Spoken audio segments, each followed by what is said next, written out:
నిజామాబాద్ జిల్లా బోధన్ పట్టణంలోని అతి ప్రాచీనమైన స్వయంభూ శ్రీ చక్రేశ్వర శివాలయంలో భక్తుల సహాయార్థం లడ్డూ ప్రసాద విక్రయ దుకాణం దేవాదాయ ధర్మశాఖ ఆదేశానుసారం మంగళవారం ఆలయ ప్రాంగణంలో పలువురు ప్రముఖుల సమక్షంలో 2 సంవత్సరాల కాల పరిమితితో మొదటి సంవత్సరం గాను బహిరంగ వేలం నిర్వహించగా జి రమేష్ అనే భక్తుడు 1,40,400 రూపాయలకు ప్రసాద వితరణ దుకాణాన్ని దక్కించుకున్నారని ఆలయ ఈవో రవీందర్ గుప్తా తెలియజేశారు. ఈ కార్యక్రమంలో ఆలయ ఈవోతో పాటు ఆలయ ప్రధాన అర్చకులు గణేష్ మహారాజ్, హరికాంచారి, భూమేష్, అర్చకులు మహేష్ పాఠక్, శివ, ఆలయ సిబ్బంది సుధాకర్ తదితరులు పాల్గొన్నారు. సంవత్సరాలు మాత్రమే ఈ యొక్క వేలము 1 సంవత్సరం కొరకే చేయడం జరిగింది.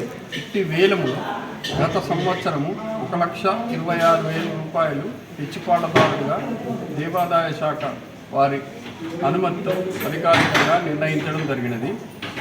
ప్రస్తుతం ఈ సంవత్సరము సెప్టెంబర్ నెల నుండి 2 సంవత్సరాల కోసం ఈ యొక్క వేలం పాట నిర్వహించినాము. 1 సంవత్సరం గురించి రూపాయలు 1,40,400 రూపాయలకు వేలంలో భక్తుల సమక్షంలో పాత్రికేయుల సమక్షంలో వేలం చేయడం జరిగినది. ఇట్టి వేలంలో పిచ్చిపాటదారుడిగా జి రమేష్ గారి పేరున 1,40,400 రూపాయలకు వేలంలో పిచ్చిపాటదారుడిగా నిర్ణయించడం జరిగినది.